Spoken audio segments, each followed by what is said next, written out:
And we are live in stereo, high definition, whatever the phrases the kids are using these days. Yes, you can see all the pores coming from JVL's forehead. How great you're getting. It's, we've upgraded up in this house, y'all. But welcome to another live stream edition of Grapple Gurus. This is your, whenever there's a pay-per-view review team, there is, we are here for Grapple Gurus, your pay-per-view, PLE, whatever the calling it these days, review squad, where we pretty much anytime there's a pay-per-view from any of the major wrestling companies, we are here to review it. And tonight is a special one. We are here to review Night 2 of WrestleMania 40. I am joined by the crew that signed up to do this review, which is super fantastic, and I love having them here. This is the last pay-per-view we got to do before the end of WrestleMania Hell Week is officially over. So this is going to be great, but we're going to do introductions really, really quickly. You can find this first host joining us tonight all over the Dynamite and the Ring of Honor and filling in whenever there needs to be stuff filled in for people missing. JVL, John Van Vicious himself. Welcome, my friend. Thank you for being here. Glad to be here, and that I'm filling different niches and holes that obviously need to be filled at all times is always a good compliment to get. One, signing up is a very light word. We were told we had to be here. But two, let's give it up for Mikey, who has literally probably not slept in about a week trying to get all of this stuff done, watching all this stuff, and just keeping everything running. Honestly, we wouldn't be here without him, so get your flowers. I received them, and it's much appreciated. And I'll look over here and not talk to you while we're doing it, though. I'm like, alrighty. Well, let's move on from there. But no, truly, thank you. It's been a crazy week, but I appreciate it nonetheless. Now, let's get through the other introductions. Joining us tonight, also, you can find this lovely individual all over the Ring of Honor reviews as well. He is somewhat new to our acquisition here at BC WrestlePod, but he brings the fire, he brings the flavor, he brings himself, which is fantastic. The Phantom Stranger, willowing in the wisp of the wind. Jesse, I'm so happy to have you here, my friend. I like that line, willowing in the wisp of the wind. I think that's going to be, maybe I'll put that on my headstone. Let's face it, we can't afford that. I'll just get burned. It's our new warm-up before the podcast, so it's our tongue twister to get us ready. I love me some alliteration, so it is a good time for sure. Willowing in the wisp of the wind. Yes. And then, of course, finally joining us this evening, this man outside of myself has also been doing all the watch-alongs and all of the reviews, so that he deserves to get his flowers as well for being down with the cause. He is still currently out of the basement, thank goodness. So Minnie, a.k.a. The Prodigy, is in the house. My friend, you have been a trooper the last couple of days, so I appreciate you. I love you, and welcome to the final chapter of this whole entire weekend. Well, don't you mean the final boss of this weekend? Oh shit, that was some night one. But no, I'm glad I get to end the WrestleMania reviews with JVL and Jesse over here. It's the first time doing something with Jesse, and then of course, you know, me and JVL are great friends. Never the twain shall meet. It's about to get buck wild and chaotic tonight. But this is the crew that will be doing the Night 2 review tonight. So before we get into WrestleMania Night 2, I'm surprising JVL and Jesse. Minnie knows about this because I've done it twice already. So granted, with all the things that have happened on the internet, especially in the wrestling community space, from all the promotions, moving forward here at BC WrestlePod, we're going to get ahead of all the naysayers and just, you know, just to remind everyone, we do this for fun. But before we begin, as the face that runs the place, kind of, let me do the housekeeping really quick. So, okay, important notice. We're thrilled to invite you to dive into the world of wrestling with us at BC WrestlePod. Your opinions and insights are what make our wrestling community vibrant and diverse. Whether you are a longtime fan or new to the scene, your perspective is valuable. When sharing thoughts or commenting, however, let's remember to keep the conversation respectful and supportive. Wrestling is a passion we all share, and it's in our spirited discussions that we learn and grow together. So let's celebrate our favorite moments, discuss the incredible matches, and maybe even debate the outcomes with kindness and respect. We're good. We're good. Okay. That's gonna pop up about 7 more times tonight. That's fine. I got the TLDR on it. We're right. You're wrong. Shut up. Got it. Okay. Is there a reason you waited until I was here to put that out? Like, am I feeling a little targeted now? Which I get it, but You are the third crew to get this message. NXT Stand and Deliver crew were the first ones to get this, but I didn't have the nice little graphic yet. What HR violation did we commit? It's for me because I was the common denominator for all of them. Yeah, it's you. It's you, man. You're the reason. You're the. So, you're the I don't think I'm creating a hostile work environment. I can. I'm very good at it, but I don't think you want that. Well, we're gonna save the hostile work environment because we have a lot to discuss for night 2. You're wrong. You're very little. Yes, it's let's get this up here. Oh, it's so pretty. Huh. Why I'm very small now. Well, I know I'm claustrophobic. All right, the Philadelphia Eagle Bell. let's do this. Alrighty, so we are here once again to review WrestleMania 40 Night 2. WrestleMania Night 2, just as Night 1 came all the way to us live from Philadelphia. And of course, just got to mention this year's theme song for WrestleMania is Gasoline by The Weeknd. Yes, there we go. Get that money, Abel.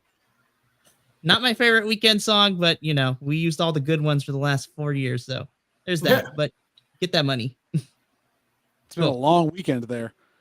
It really has been. Anyways, so Night 2 opens up with the World Heavyweight Championship match. Drew McIntyre taking on Seth freaking Rollins. So the story of how we got to this match is just like Becky. Drew McIntyre won the men's elimination chamber back in February from, that took place in Perth, Australia, and won the right to face Seth freaking Rollins for the championship at WrestleMania. Now, as far as the rest of this build went, Seth was pulling double duty because we were trying to build this feud up for WrestleMania while he was also dipping his toes into the Cody cinematic universe as well. And unfortunately, also being injured too, which was not the funnest thing. Drew McIntyre kind of ended up taking a backseat a lot of this, but then we got the troll social media Drew through this whole thing, which has been super fantastic to watch. Just being unhinged and ridiculous. And then he was in the same funeral home that the Aces and Eights funeral happened on, another promotion. But Drew has kind of taken a back seat to this whole thing because Seth has been mostly involved with the Cody cinematic universe, but we're here. I want to talk about Seth's entrance, though. That entrance was immaculate. God, it was so good. I love having him dressed as a mummer and then all the mummers coming out too. Just especially being in Philadelphia and it being so iconic of that city and so outlandish and ridiculous of his costume. He seemed tame compared to a lot of the other mummers' costumes, which is saying something for Seth. Oh. Well, and also, Jesse, you called it out on the stream because you were like, you knew what this was. The rest was like, rosebuds? Maybe? And you're like, no, I live there. This is the mummers. Meanwhile, Drew comes out looking like, he's his old gimmick, the Scottish psychopath, because he had like bike treads on his, on his coat, but still. But they lost his gear, didn't they? Yeah, supposedly he tweeted, which is so reliable now because we privatized it. I'm not going to go down that road. That's a political view. We'll talk about that later. But anyways, they lost his gear. So he had his gear from the last couple of things. Thank you for that. Yes. Oh, I have so much power, and I don't know if I should have been given this much power. But anyways, so that's the story. Those are the entrances. Now let's talk about this match. Yeah. It was a good match. I mean, it started out, it was bell, as soon as Samantha Irvin finished, bell rang, Claymore. And then Best part, and I'm going to say now, you see He gets over there. Yeah, I'm eating my chip in between. I know. I haven't touched food today. I'm starving. He gets over and he's on the barricade next to it. I believe that's his wife right there. His girlfriend. I think it's his wife. He pulls out his phone and he tweets, and I quote, "Bored at work, lol." We get to later, and he then comments on this. Well, not comment, but he sends another tweet, and he quotes this tweet, and he goes, simply, "Fuck." Yep, that's what happens when you take your eye off the ball, which he did most of this match after he had a stored finisher that didn't work. He spent most of the time jawing with CM Punk, and who was on commentary and just keeping it on him the entire time instead of actually putting Seth away quickly, which would have saved him some time. Drew? Especially a damaged Seth, too. Seth did not come into this at even 60%. No. But Drew finally got his moment. He won the world championship in front of a crowd. And it wasn't worth it. Oh, he did his big celebration. Well, he wasn't. He didn't do it. He went over and he kissed his wife. Was like, "Yeah, I did my thing." Saw CM Punk, started talking shit, started doing the happy birthday Marilyn Monroe climb on the table to CM Punk. That was weird. Jesse, you had the best comment about that when Minnie said that on the stream, though. That wasn't me that said it. It was somebody else. No, that was Steve who said he doesn't have the hair tie. That's right. Yeah, that was hilarious. Happy birthday moment, but still. CM Punk is like finally like, you know what? I'm not as short as I look like, and he started beating the crap out of Drew with a piece of plastic. With a piece of plastic. You know what? It's wrestling. It's hardened plastic. Hey, well, at least we learned on night one that wrestlers can climb ladders. There you go. We did learn Even that. wasn't broken. Yeah, but then finally, after almost a damn fucking year, Damian Priest, or as everybody on the internet is calling him, bisexual Undertaker. Yep. I saw Bondage Undertaker, and that made me giggle. It does that one too. Cashed in, hits Drew with the South of Heaven. 1, 2, 3. Damian Priest is the world champion, not Drew McIntyre. He got his WrestleMania moment, and it was taken from him. Yep. And then I love that they were saying online as well that like the fact that of all the times there have been more beaten down champions everywhere else over the last year, this is the time Damian picks when Drew's been barely beaten up by a still hurt CM Punk with a small piece of plastic. Like, well, what I read is the cash in. It was talked about. It was like backstage, or like, by the way, you're cashing in. He's like, what? Surprise! Like they talked about it like moments before it happened. Could you imagine if like that happened to you at any other? Well, I mean, it feels like that when you go to work and your boss is like, "Oh, by the way, you're doing this now." So I think it's the only time anyone's been excited by their boss doing that to them. And the reverse is that might be why Drew, when he was in the ring getting the title, he was so happy for a second. Then the referee's telling him as he's handing to him, "You're going to lose this. Go talk to Punk and do all your stuff." But Damian's coming out to take it from you. Yeah. I mean, though he probably was expecting it though. He didn't seem super thrilled when he won. It seemed like he was being very reserved for a reason. Like it was so bittersweet, and it makes sense because I feel like he had known ahead of time.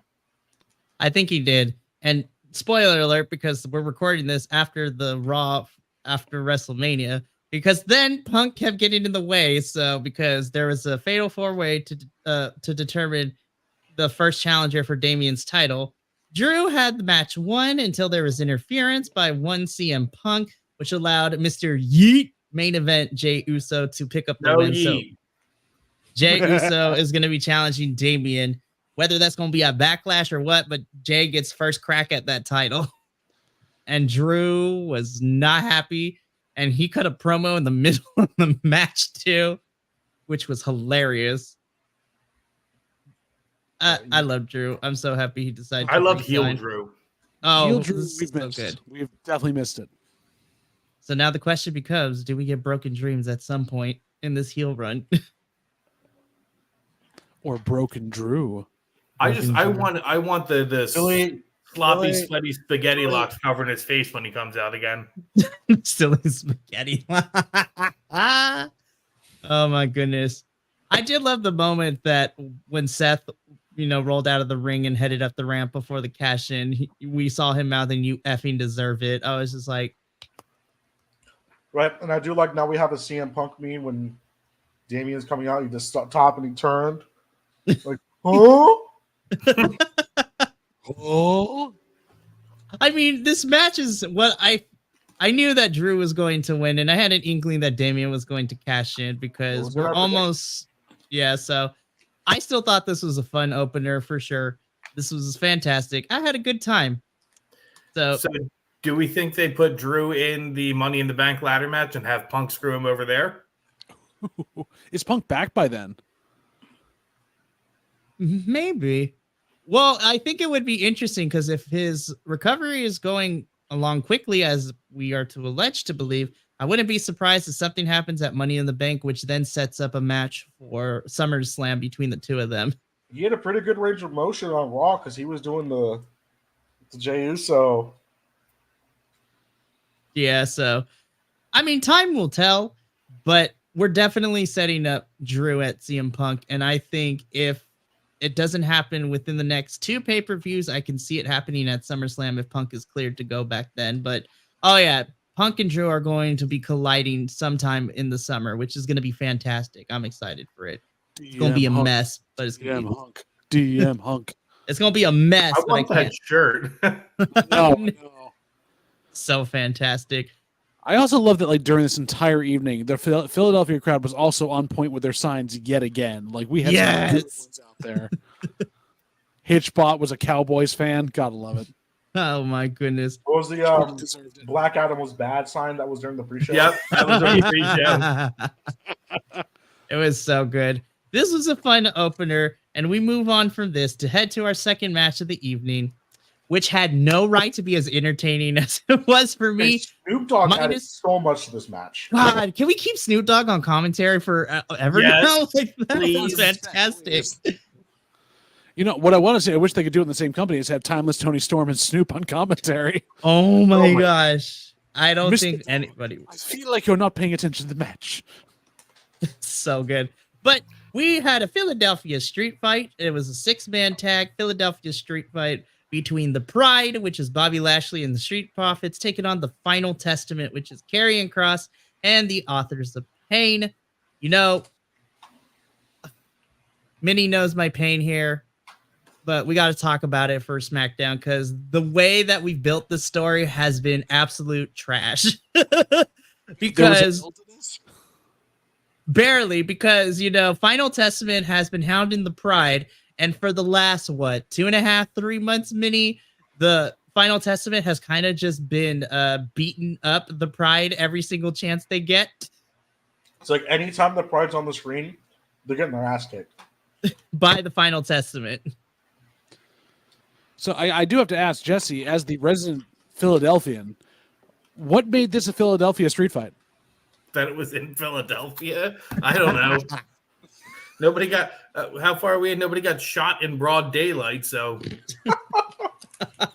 Holy shit. Oh my. At one point I called this the police brutality match, and then JVL gave me a load of shit because I don't like fun because this match didn't really do it for me.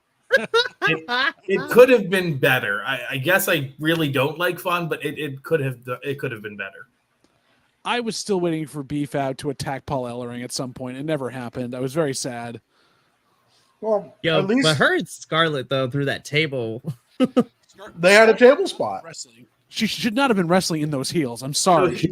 Those monstrous heels. Step on me, what?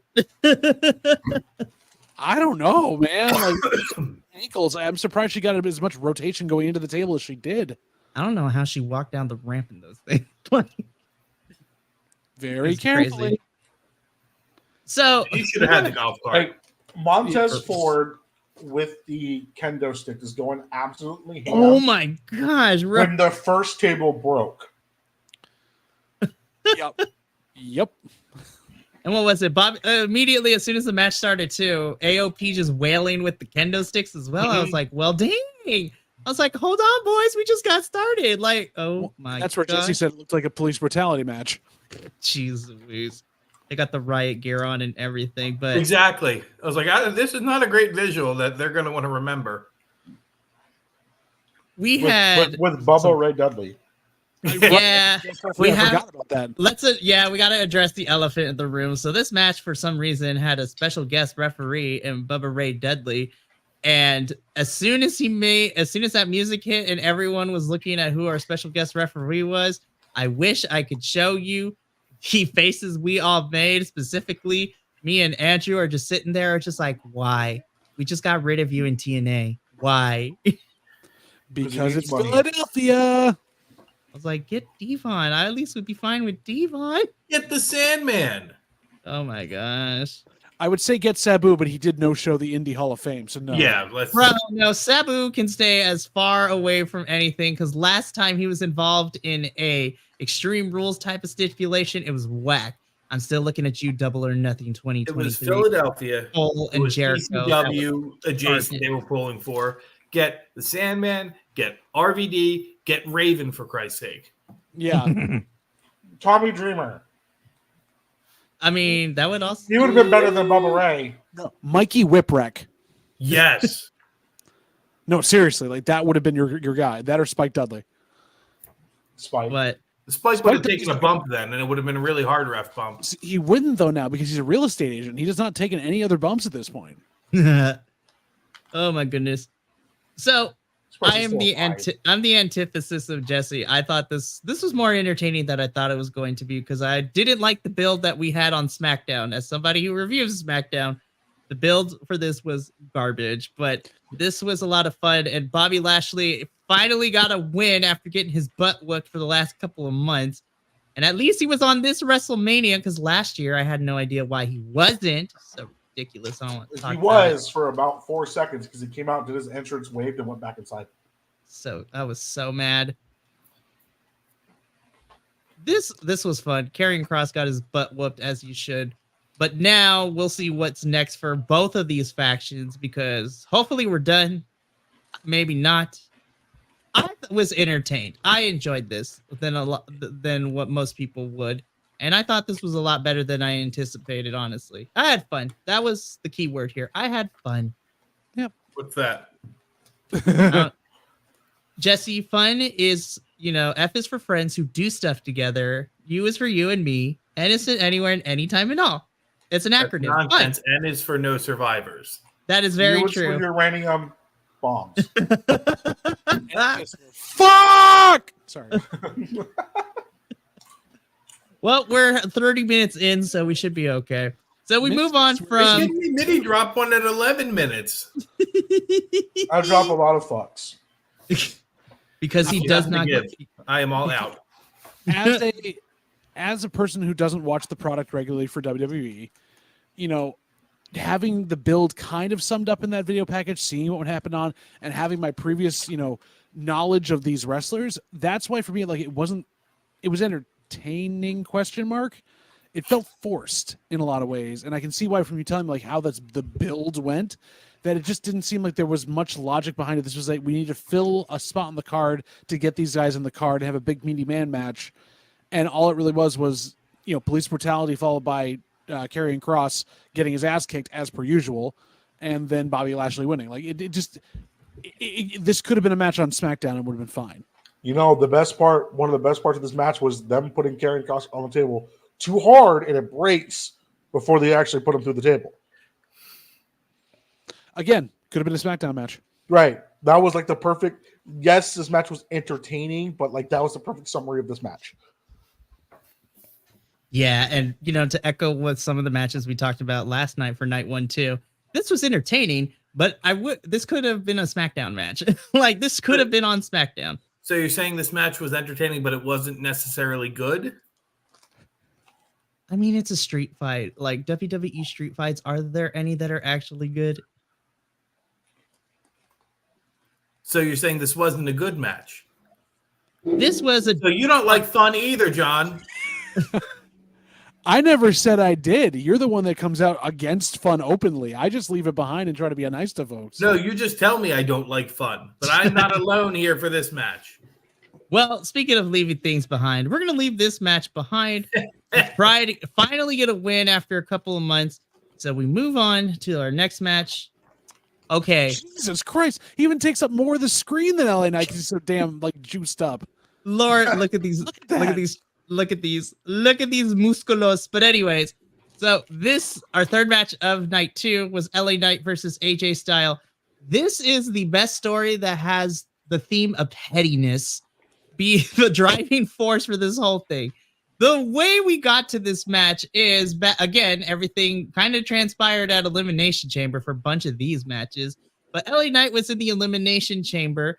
And because LA Knight kind of somewhat cost AJ a spot in the Elimination Chamber, AJ Styles was sitting at home earlier in the week and decided, you know what? I'm not over that clown, getting me out of the Elimination Chamber. So this man had a lot of hatred in his heart because he decided to fly 30 hours to Perth, Australia, take a steel chair, and hit LA Knight with it in order for a Knight to get eliminated a couple seconds later. And this feud has been built on pettiness. LA Knight wants to get a lick back. So for the last couple of weeks, this man was looking for him backstage at multiple SmackDowns. He beat up a television after watching AJ cut a promo. And then it culminated in the fact that LA Knight went to this man's house. He went full Stone Cold to Brian Pillman's house. I love the home invasion angle. He did Triple H with Randy Orton. That's, oh my gosh. Well, that was the first time I noticed how juiced up AJ Styles has become. Like in the beginning of that police thing, just woo. Yeah. All shoulders, no neck. Is he trying to make more room for more kids' names in his tattoo on his right side? Because he's I don't know, man. Like that whole thing was wild. It's like, wow, AJ got swole. I don't know what happened. He's retiring soon. He said it. He goes, I'm retiring soon. He's like, I'm just gonna get really big, then retire. Sure, why not? But pettiness is the theme. So this is where I was really disappointed. I'm like, LA Knight, it's WrestleMania. You're really just gonna come out in the vet? Really? Okay, fine, whatever. I guess. Did someone forget the budget? Maybe he was in the same package with Drew's stuff. Yeah, where it got lost along the way. I was like, wow, UPS, you failed today. You failed that night. So I'd like to see the reverse one of these times, because I know that happened to Rhea Ripley about a year ago or so, and she had to wind up wearing Damian Priest stuff. So I want to see it where like their stuff gets missing and then they have to wear Rhea Ripley stuff. I think that would be hilarious to watch them wrestle in that. I think it would be funny too. Be like, yo, Bianca, you got extra stuff we can whip something up quick. Yo, honestly, because a lot of the girls can sew really quickly. Bianca makes all of her own gear. She's like, all right, I got a sewing machine. Let's do this really quickly. I'm sorry. I'm staring at this photo still some more, and I'm like, yeah, he's definitely juicing because look, his brow has gone full Cro-Magnon. Like, oh my gosh. Full on. Just like, dude, you're not your AJ Style instead of AJ Styles. It's only singular now. Him and Fogg Wagner should be a tag team, but that's for a different review. But I will say, I the first thing I noticed on this poster was LA Knight had a really good shape up, whoever did his beard for him. Exactly, yeah. Take notes, Lexus King. Brian Pillman Jr. The match was good. Yeah. It actually wasn't bad. It was a pretty good match, you're right. But I'm still like, I'm sorry. This is just throwing me. I hadn't seen this sort of this way. I'm like, God dang. You know what disappointed me about this match, besides the fact I don't like fun? After all that buildup that they had, this could have had a stipulation on it and it would have been better.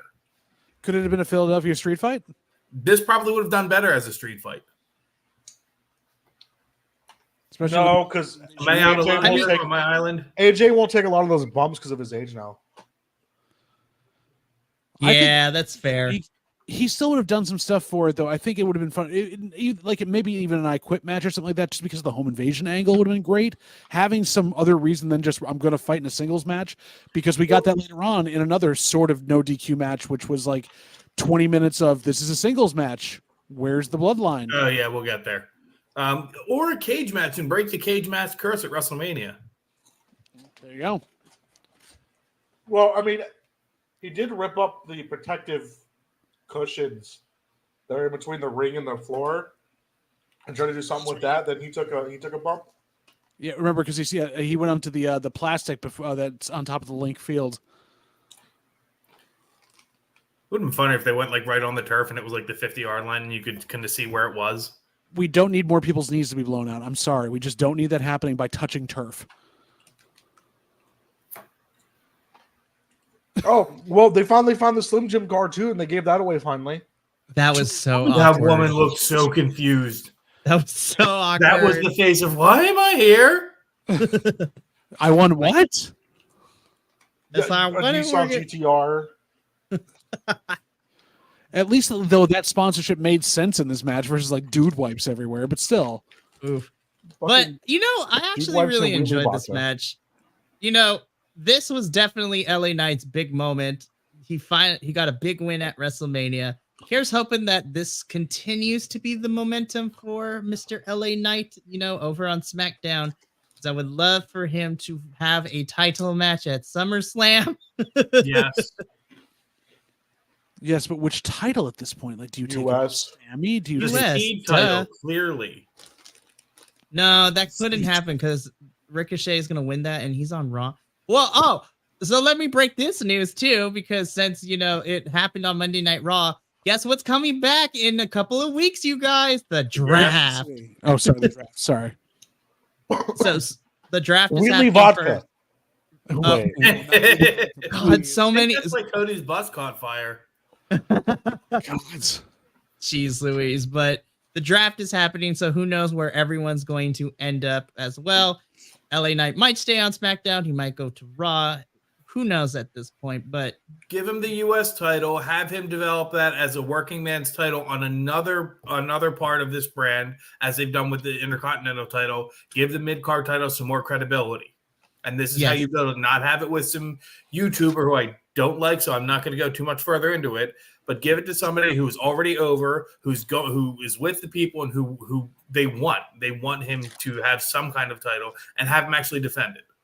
Well, Jesse, and wear clothes while he has it too. Oh my gosh. Yeah. Well, Yeah. Yeah. Well, Jesse, you did bring up a certain, YouTuber, so I'm glad you brought that up. Oh, you conjured him. So let's talk about it. So this was a triple threat for the United States Championship. You might need to put up the disclaimer again. Yeah, hold up. All right. Randy looks like he's letting off a pretty good fart in that picture. He's just smirking. But anyway, so okay, I'm glad because I started talking shit about the pictures on the first one and nobody else was. So I'm glad other people are doing it now. Yeah, people who have taste. Wow. Okay. Well. All right. I'm sorry. There's a piece of paper in front of me. I put it up on the screen so I wouldn't have to see that face. All right. Well, we do need to talk about this. So there was a triple threat for the United States Championship. Champion Logan Paul defending his title. I like hearing it. Sorry. Well, too bad. Logan Paul, your United States champion, defending his title against Kevin Owens and Randy Orton. Logan Paul made his entrance with the big old fire truck, and I was just like, "There's very." No, it was a 6-wheel dually with a big ass bottle of Prime that it looked like he was like riding a Sibian. He was riding a Sibian. Yeah, it was weird. It was weird. He was accompanied by the Prime bottle. He makes his way down to the ring. And then we get Kevin Owens' entrance because he wants to one-up Logan Paul. He gets a golf cart. Well, he walks down the ramp a little bit. Then he goes back. Then he hops in the golf cart with KO duct taped on that thing, which is fantastic. He rides all the way down to the ring. Then Randy Orton's music hits. And then Kevin Owens got the brilliant idea. And he reversed that back all the way up. And backed that up like a pro getting it back. It was crazy. It was impressive. It was super fantastic. They did the same thing they did the day before with Sammy, with KO. That's right. Followed him up. He said, "It's your turn. Do your thing," and they followed him out. But this time, the person lost, which we'll get into in a little bit. But Randy Orton looked at Kevin Owens and was like, "Are we really doing this?" And KO's like, "Get on!" And so Randy got on. And someone made the amazing meme and was like, "Yo, the new DLC pack for Mario Kart Double Dash looks kind of tight." And it's just a picture of Kevin Owens with Randy Orton on the back of the golf cart. Yo, if they make a WWE version of Mario Kart Double Dash, I actually might buy it. I told John this was Crush Hour 2. Exactly. That's what I was thinking. So everyone made their entrances in. The bell rings. Let's talk about the match because now just really quickly. This was Logan Paul getting his ass kicked for the first 12 minutes, which was so fun to watch. Which when that happened, I think Mikey said it on the stream. We all knew, okay, that means he's retaining. Yep, That's what I said because he's getting his butt I was giving you credit on that. You were like, "This bad news, everyone." He's gonna win. Bad news, everyone. Yeah. All right, so I'm gonna put this up here, not for the audience, but for Jesse. But hey, Jess, I appreciate it. No, I put it up there not because of what you're gonna say, but we're gonna fight because I actually really didn't like this match. I really did. It was fun. Let me make sure that I'm being 100% clear. Fuck you. No, I really liked this match. I did not like the outcome. Just saying. Hey, Jesse, guess what? What? Oh, damn! Go home then. All right, I'm going to bed. Good night, everyone. You're back. Hi. Sorry. You do have too much power. I do have too much power. See the inherent corruption in the system? Maybe. I feel like that's a hostile work environment. No, but in all seriousness, Jesse, I like this match. So what do you have to say about it? I liked the match. I didn't like the outcome.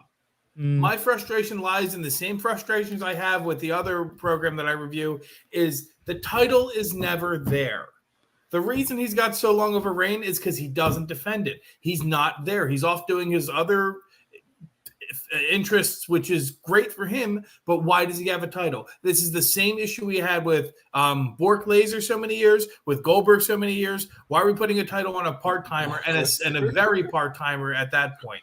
What was so wrong with giving us the feel-good moment of KO and Sammy both winning titles at WrestleMania? Well, okay, pause. Hang on now. So let me fill in the missing details because this has been a SmackDown story. And for the most part, Logan is technically a part-time champion. But I will say that this actually had more of a build than Gunther and Sammy did because that was only a 2-week build. This has been building for over a month now. So this is how it goes. Because technically, this feud started at the very end of what happened at Royal Rumble when Kevin Owens went to try to get the title off of Logan Paul in that championship match, got caught with the brass knucks. And then Kevin Owens and Logan Paul have been kind of beefing a little bit. A-Town Down Under got involved. Pretty Deadly got involved at some point. And so Randy Orton is just like, hey, I want that title. And so Logan, KO, and it's been mostly 2-on-1. Randy and Kevin Owens have been working through tag team matches. Logan has been inserting himself in a lot of this, and all three of these people have been fighting, 2-on-1 for a couple weeks now. And it culminated with Nick Aldis because Logan said he wants another challenger because he doesn't want to keep fighting KO. And so Nick Aldis decided, you know what? I have a great idea. You are going to get a match at WrestleMania. It's going to be against Randy Orton and Kevin Owens. So good luck with that. And so they've been constantly fighting the whole entire time getting into this feud. Again, my issue is not the build, nor the match itself. I thought the match was very well done. It's the result that I don't like. You're right. But can we stop with the goddamn random YouTuber in the Prime bottle spot? Oh my gosh, I'm so done with that spot, man. We did it twice already. Somebody that was on like Kevin or Randy's side. I was really hoping they'd swerve us this year, and they didn't. That would have been awesome. And two, can I get a KO and Randy Orton tag team and call them RKO? It writes its fucking self. Also, can we ask why Randy Orton, who really isn't a good guy, even when he's a good guy in wrestling, decided not to use the knucks when he had them? Right. True. At least he almost went for a punt kick. That's true. Yeah. He should have hit it. That'd be great. I'll reserve my comment on that one. If Logan wants to keep, being a wrestler, he needs to get his nose broken at some point so he can't use his pretty face to fleece people of all their money in his crypto schemes, allegedly. So you're gonna need that disclaimer up again, Mikey. More Triceratops heads for his house in Puerto Rico. Allegedly. No, he has the Triceratops house in Puerto Rico. I know he does. Now, as far as the match goes, again, allegedly. I enjoyed it. I really wanted to see a punt kick really badly, but as soon as we got that 2-on-1 for the first half of this match, I'm like, oh yeah, Logan's retaining because that's how this normally goes. Eventually, KO and Randy turn on each other, kind of, but not really. They talked about it. They're like, Randy went for the RKO. Kevin was like, really? He's like, I had to. It's like, all right, so we're going to fight now? He's like, yeah, we're going to fight. They started fighting. All right, cool. And they're like, all right, we'll be cool after this, but we got to fight. And so they start punching each other. Also, I'm now just saying this since Randy came back. What's with the random tattoo he has like just under him? That one just lying. Like, what is that? You know what? I have to investigate that. I'm going to investigate it a little bit later, but I did love a lot of the RKO spots out of nowhere, though. They were actually really good in this match. Randy just keeps one-upping himself. It's just like, when you think he's done it all, nope, he shows us like, well, dang, he just pulled that out of nowhere. I mean, look. It's the best finisher in professional wrestling. Wow. Statement there. Interesting. Okay, it is, though, because like if somebody who doesn't know wrestling, you say RKO, they know what it is. I mean, that's fair. It's kind of permeated the pop culture. Stunner, more than the rock bottom, more than the people's elbow. No, the people know what because the RKO became a meme. That's fair. Stunner, either way, right? The Stone Cold Stunner became a meme for the wrestling community. The RKO became a meme outside the wrestling community. That is for a different podcast. We got to stick to the match. Hey, Mikey, I've got a topic for the next podcast. I just completely thought of it myself, unrelated to anything we're talking about. We'll talk about it afterwards because I think that's what we're going to use for our April episode. Stay tuned for that. But anyways, it's really smart of you to come up with that on your own. That's awesome. I know. I'm just brilliant over here. Dude, he's already pulled his weight. He just got here, doing some good work. You know what? Jesse was the sole survivor, and he's the only one that showed up for the fashion episode, so he gets extra points with me. Well, he is a high fashion plate. It was a fun episode. It was great. But Logan Paul retains by pinning Kevin Owens, but not Randy Orton. So I don't think we're done with Randy and Logan quite yet. And you know it's not going to be done, but I will be okay with this if this ends up being Randy taking that title off of Logan Paul at some point. Has Randy ever held the U.S. title? I think he has, but not like in recent memory. I can't tell. I'm going to look this up while we're on here. Yeah, my fact checker, JVL, John Van Vicious, is going to be checking that. But ultimately, I had a fun time with this match. Logan is still your United States champion, and he's going to be holding on to that thing until who knows when. 2018, he beat Bobby Lashley for it. Randy Orton hold title, yes? Sorry, I'm just typing into Google. But I think KO is done with the United States Championship for a bit. I don't know what that leads for Mr. Kevin Owens, but I think Randy and Logan are still going to do stuff. But honestly, I'm here for the idea of KO and Randy deciding to run through the tag team division, especially since we have a certain tag team who might be coming to SmackDown. I want them to stay together. I want Randy and KO to fight the Wolf Dogs. Is it the Creeds? It's the Creeds. Well, it depends on where they land because the Creeds are on Raw, but who knows after the draft. All right. So now let's leave the United States Championship behind and let's get into, surprisingly, one of my feel-good moments of the evening. Your semi-main event for the WWE Women's Championship. Challenger Bayley taking on champion Io Sky. The story of how we got here is Bayley won the 2024 Royal Rumble, and she won it without the help of Damage Control because they got eliminated before she had a chance to finish and win. And Damage Control was talking a lot of smack about Bayley in Japanese, and then Bayley cut the coldest moment that I have seen in her recent run since returning from injury. She brought out that Duolingo Japanese because she told Io and the rest of Damage Control that I understood what you've been saying to me about me this whole entire time. And you've been talking a lot of smack and I'm not here for it. So then they jump Bayley. They kick her out of the group. Dakota Kai gets involved and is like wavering, is on the fence, betrays Bayley, and Dakota takes over Damage Control. And Bayley has been fighting Io for the last couple of weeks. She jumped this poor woman while she was doing a pre-tape promo. There was some stuff where a green screen got ripped. A light bulb went through Io's face. There was a chair that got thrown. It was crazy. And so Io and Bayley have been going back and forth this whole entire time, which has culminated in this match since Bayley chose Io to face after winning the Royal Rumble. this was my feel-good moment of the evening. Bayley finally got her first ever singles match at a WrestleMania, which has been nuts to think about because all the other 4 horsewomen got a singles match before she did. Damn, and I feel really that your first singles match in WrestleMania?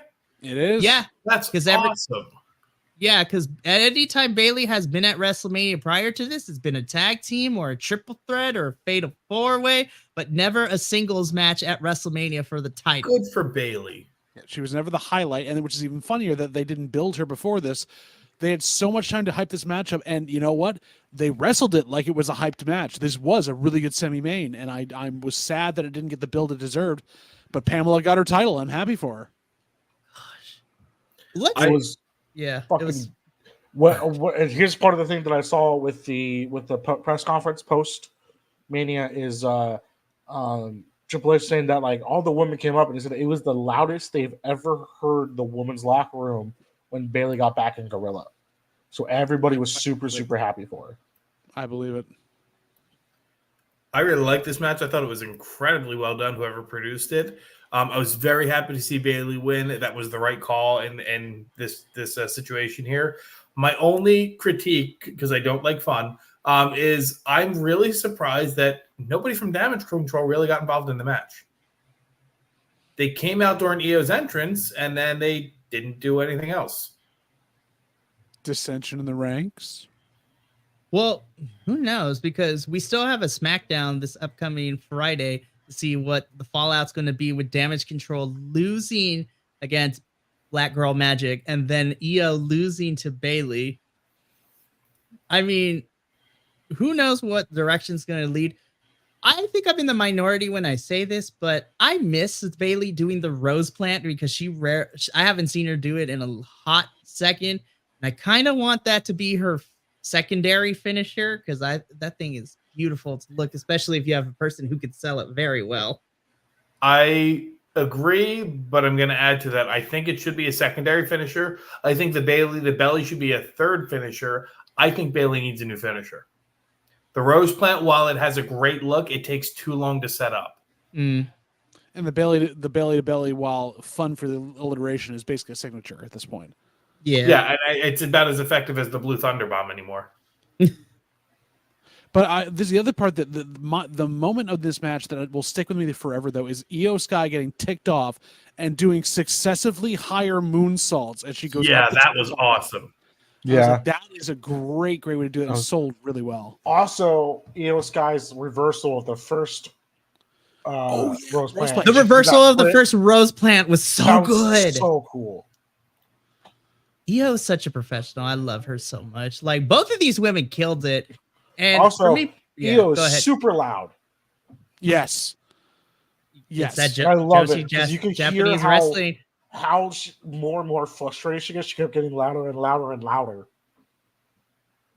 I also love that Io did like what we saw at Supercard of Honor with the Stardom 6-woman showcase, where she every time when there was time to breathe during transition moves for setups and stuff like that, Io, even though she was heel, she would get the crowd to get involved and cheer. I was like, that is so Joshi wrestling. I love it so much.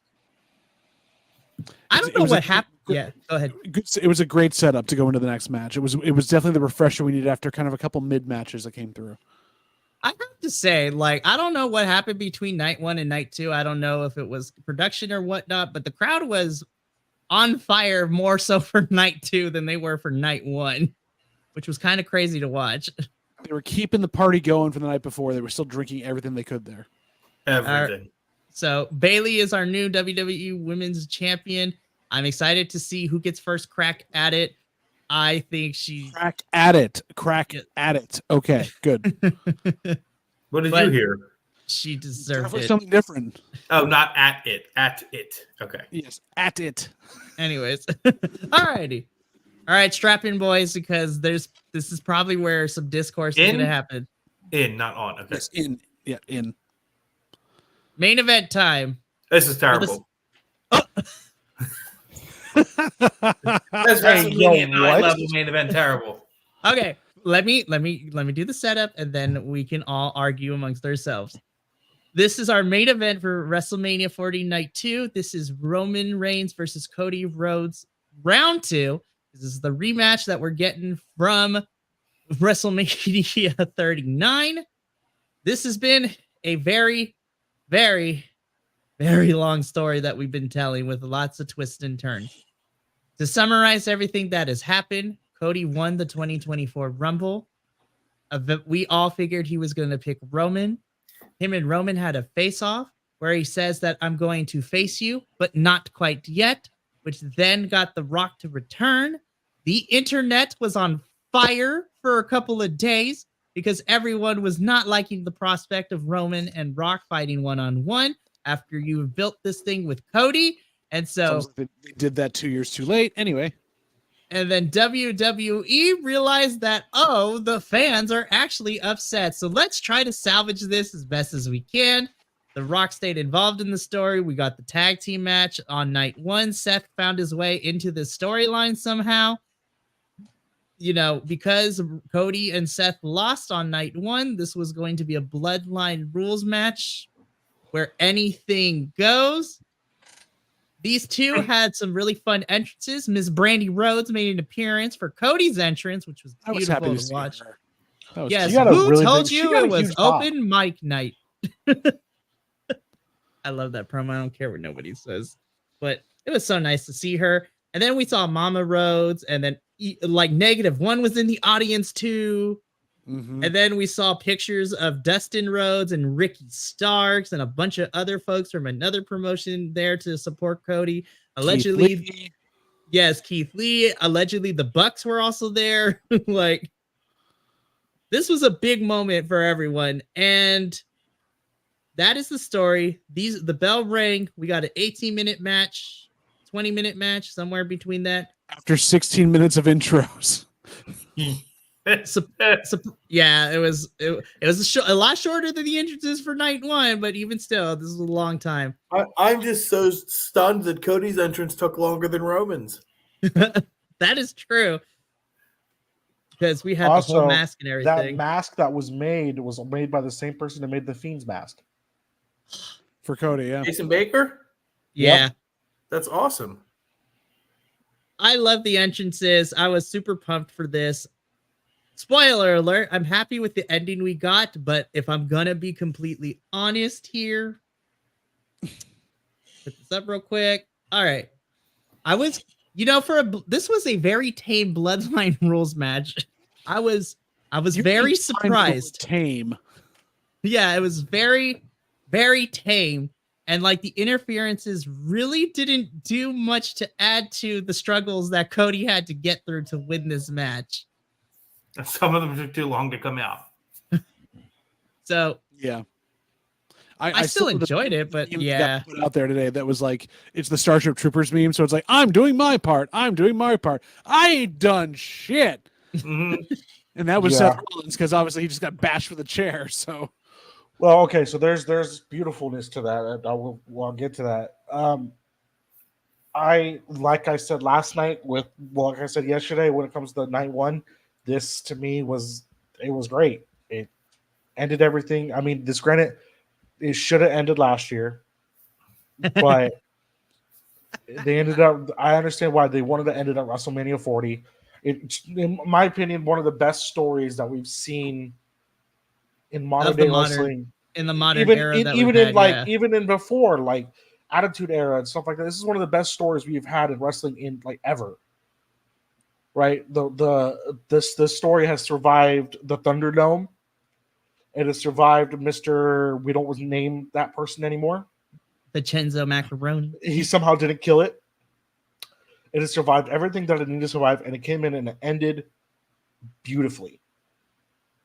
The only thing they messed up is they couldn't get Stone Cold, so they got the Undertaker, which was fine.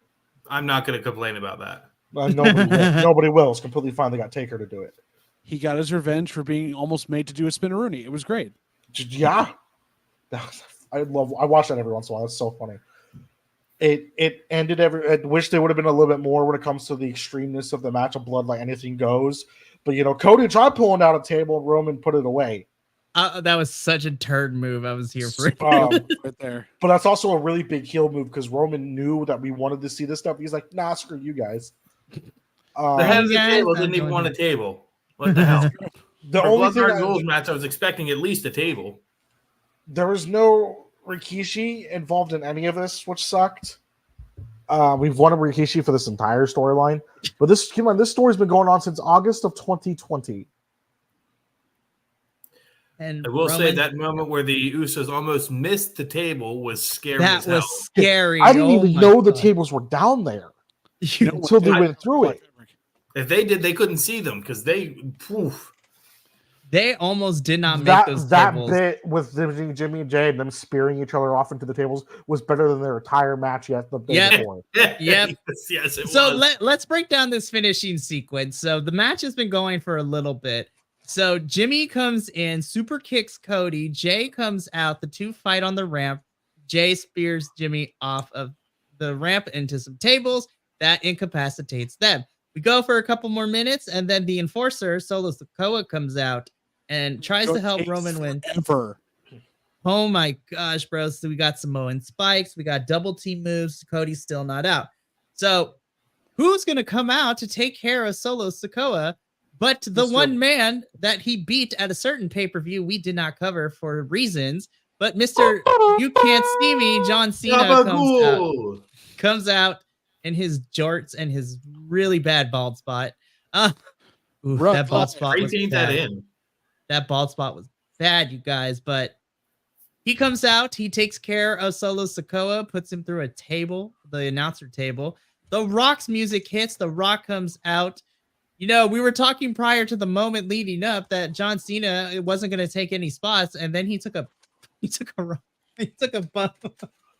rock bottom, and then he's in a match he was wrestling on Raw. And then he was wrestling on Raw with R-Truth and Miz on Monday Night Raw. I think that was a Make-A-Wish thing because he finally got to wrestle. R-Truth got to wrestle with his childhood hero, John Cena.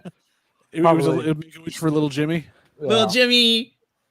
Can we have a sidebar about John Cena and Make-A-Wish for a second? Because he's fulfilled the most wishes out of anybody in the Make-A-Wish Foundation, which is fantastic and great and wonderful. But if you look at it a certain way, that kind of makes him the angel of death. Because you can't see him? No, because he's he's like the last. He gets all the terminally ill patients. Yeah. All right. It's back to the match. So back to Cena gets rock bottomed. Cena gets rock bottomed. Then Taker comes out.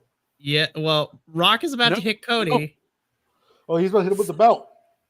Right, and then the most ineffective run-in happens because Seth Rollins appears after the Shield. The Shield. Okay, you gotta admit, I think all of us thought that John Moxley was coming back out. I did not think that. Half a second.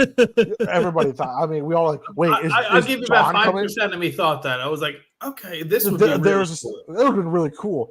But I want to put it out there. Seth said that he was going to be Cody's Shield, right? Came out with the Shield stuff. Then when it got to the point when him and Seth were getting up, all the PTSD of the Shield being broken up by Seth Rollins hit Roman in the face, and he decided to hit Seth with the chair, which cost him the match. Really bad run-in. He got wrecked right off rip. Beautifully written, though. Everything that was set up. Run-in, it was effective. It did exactly what he needed to do. Seth got his ass kicked, but it worked. This is why I think Seth, in my opinion, Seth was the MVP of both nights of WrestleMania. He definitely worked his ass off for all of it because he had almost basically 3 matches. And either he's the best seller in wrestling history, or he legitimately was fucked up because people had to carry him. I think he's actually injured. Oh, he's very injured. Yeah, he has like 5 spots on his body that need surgery. But he gets knocked out. Lights, you hear the gong hit, the lights go out, and we get Taker as Biker Taker.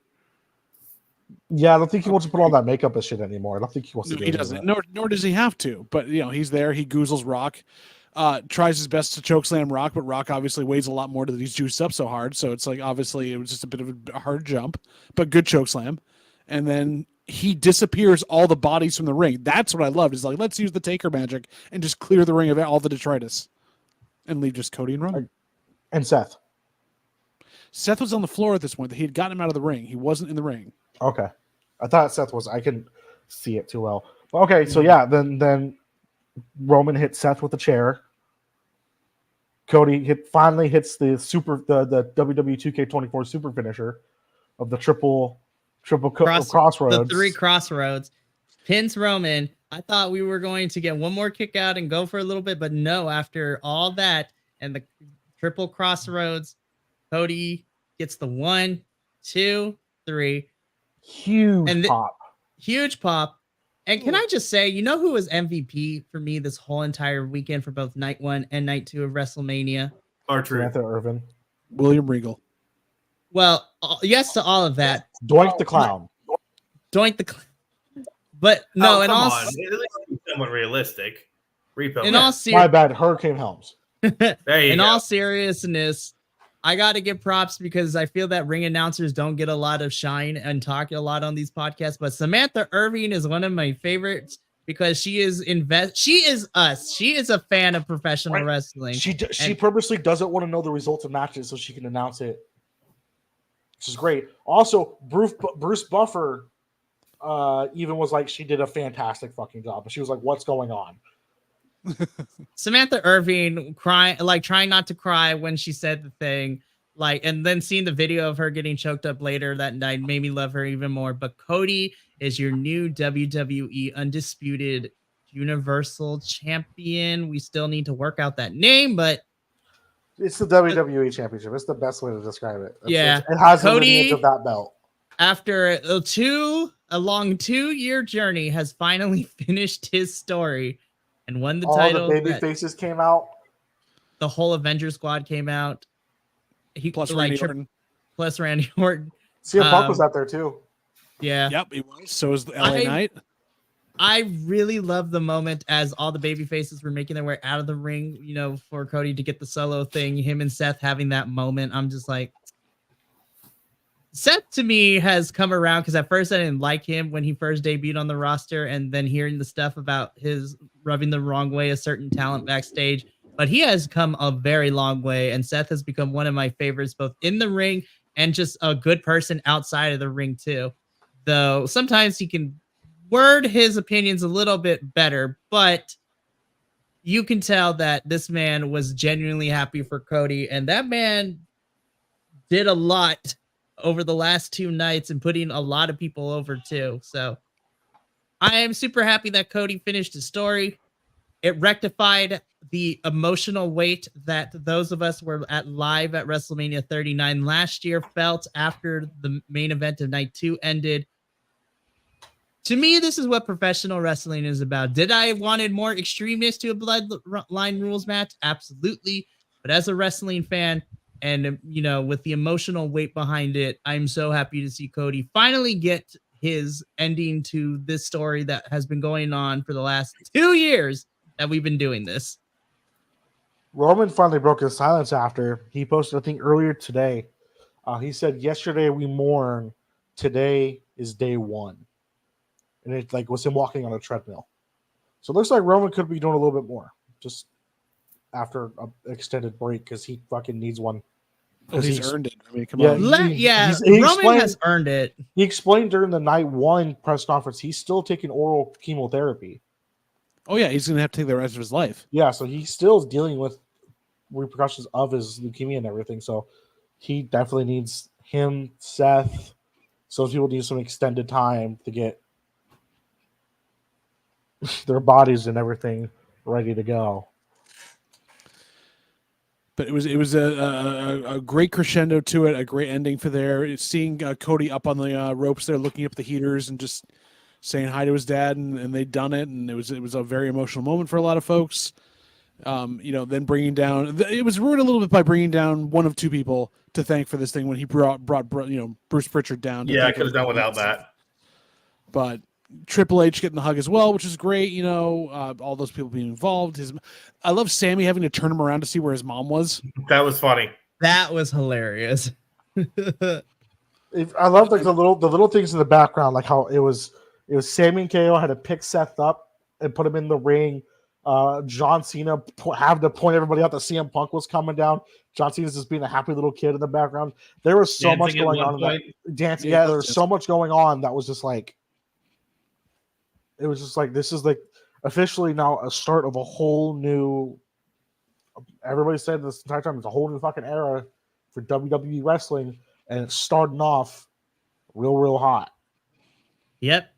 I compare wrestling to television shows. WrestleMania is like the season finale for a bunch of storylines.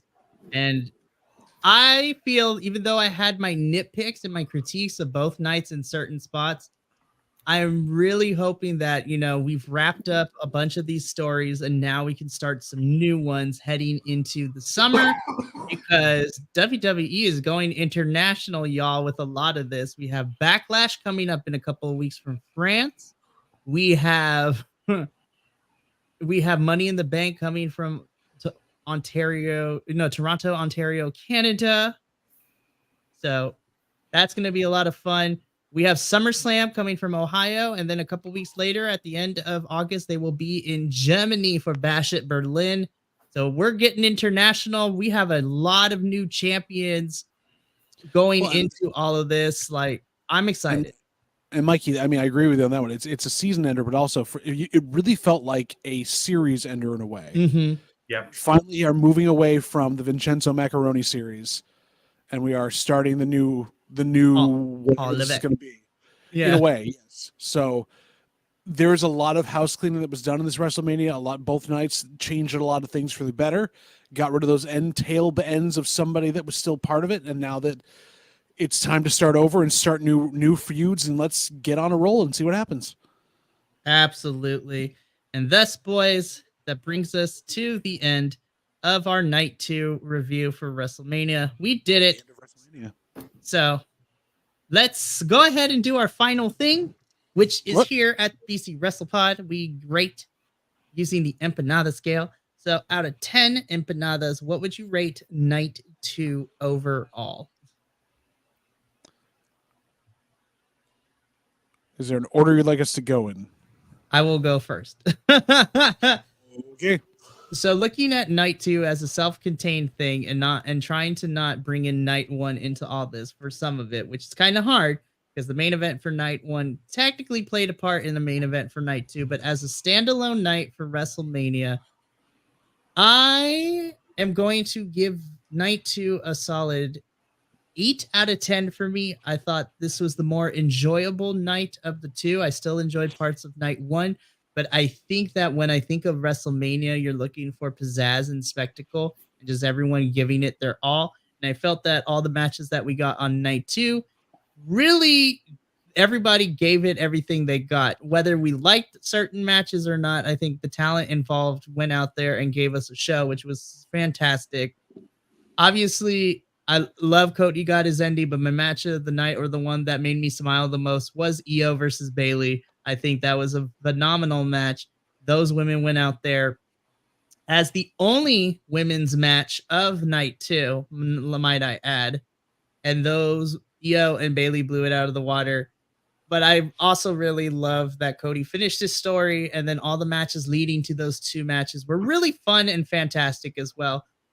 I give this a solid 8 out of 10. This was an enjoyable experience, and it was even made more enjoyable by having some of my closest friends be able to watch it with me live. So it was a lot of fun, and I think that also adds to my score of 8 out of 10. I got to watch it with some of my closest friends, which was super fantastic. I enjoyed it. Final rating for Night 2 of WrestleMania 40, 8 out of 10 from El Jefe. And now we're going to popcorn this. I'm going to go over to Jesse. Jesse, what do you rate for Night 2?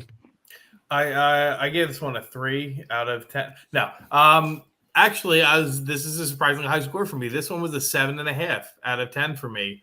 I thought some of the matches could have delivered a little better. There was one match in particular that the outcome made me very unhappy. So I know that's skewing my score a bit. But overall, as WrestleManias go, I was incredibly happy with this one. I echo your statement in the fact that I got to watch this with a bunch of really good friends of mine, and that added to the enjoyment of it as well. As it goes for, especially for night 2, as they've done for the past 4 or 5 years or so, there's a great man who said that wrestling is not a love story. It is a fairy tale for masochists. Regardless, I loved this night. I thought this was probably one of the best night 2s that they've had. Thank you, Jesse. I loved your input and all this. And yeah, it was so much fun watching it with all of you. But Minnie, we're going to come to you next. So night 2, as our resident, you and me are the WWE crew along with the professor. We watch the product on a weekly basis. We've had our ups and downs with Raw and SmackDown. But, sir, what do you give night 2 of WrestleMania 40? It's to me, this as a whole, this WrestleMania was fantastic, minus the Jimmy J match. This is another 10 for me purely because of how it ended.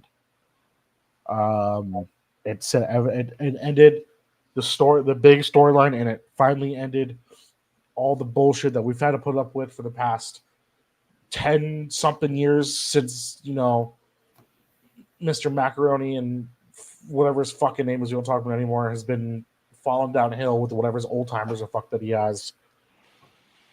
It's finally starting to pick back up, and it's finally starting to become wrestling that we're happy to come in and watch every week now. Not something that we're like, man, I have to watch another one of these episodes. It's like, hey, I want to watch wrestling again, and I'm happy this has set everything up to be that way. I love it. And then finally, to close this out, JVL, as our resident spicy boy.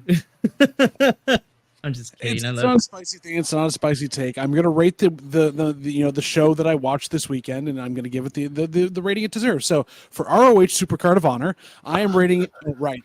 We watched more. No, we're on Stand and Deliver now. Oh right. Sorry. Moving on in the weekend. No, WrestleMania Night 2. Things have been said. We've gotten our pieces here and there. It wasn't a perfect night. It wasn't a perfect WrestleMania, but it was definitely better on average than most have been. I can probably go as high as probably a 7.5 to an 8, so I'll go an 8 on this one. There were things they could have done better. WWE cannot figure out when they put down a thing like Bloodline Rules or Tribal Rules match, they never can deliver on it. So if you're going to come up with a new stipulation, try to actually work out the rules of it before you actually say it's going to happen. But other than that, how would we do that? I know. Nostalgia was hit in a lot of different ways. We had a great match between Bayley and Io. We had some fun spots here and there. I didn't realize that AJ Styles had become a caveman. It was very fun for that. It's, in general, just a spectacle as it's supposed to be. And I hope this leads to better storytelling and more fun things in the future. Will I watch more of the product? Probably not. I'm going to stick with my AEW at this point just because I watch it. But, hey, I was entertained.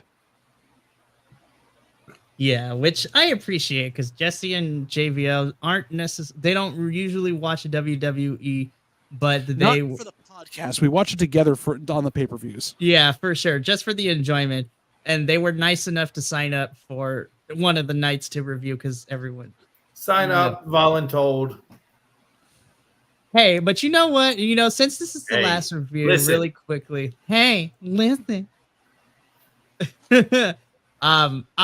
Before we sign off for the evening, I would like to take the time on air to thank all of my hosts that, did the WrestleMania weekend with me, from Supercard of Honor for Ring of Honor to Stand and Deliver in NXT, and then night 1 and night 2 WWE WrestleMania. I do a lot. I was going nuts this weekend, making sure everyone was settled and everyone got what they needed from me. But honestly, this was a true privilege to be able to do with my hosts, who have become some of my really close friends and have become a secondary family for me. So this was fantastic to do. And I look forward to what the rest of 2024 looks like for us. I'm super excited to have everyone here. So for my boys that are here, and are in the chat, like Andrew here. Hey, let's go. Also, everyone out here, give a big round of applause to Mikey for putting this all on, keeping it straight, getting us a month and a half ahead of time all of our schedules to make sure that all of us were going to be here, including Adolfo, who couldn't be here because he had gone out of town, and just keeping this chaos train rolling. We wouldn't be here without you, Mikey, ever. So please take your flowers. You deserve them.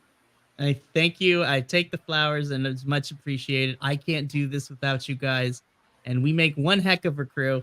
So we're going to sign off for the evening, but thank you so much for tuning into the Night 2 review for WrestleMania 40, and we won't be gone long from Grapple Gurus because we will be back in 2 weeks with a double header. The takedown troupe of Will, Andrew, and myself will be covering TNA Rebellion, which is the next Big 4 pay-per-view, and the AEW boys will be taking on AEW Dynasty as well. So, from myself, JVL, Jesse, Minnie, and all of the BC WrestlePod boys over the course of this weekend, remember, take care of yourself, love one another, stay Bi-Conic, and like Cody Rhodes, you deserve to finish your story, whatever that looks like to you. We'll see you for the next one, but until then, ta-ta for now.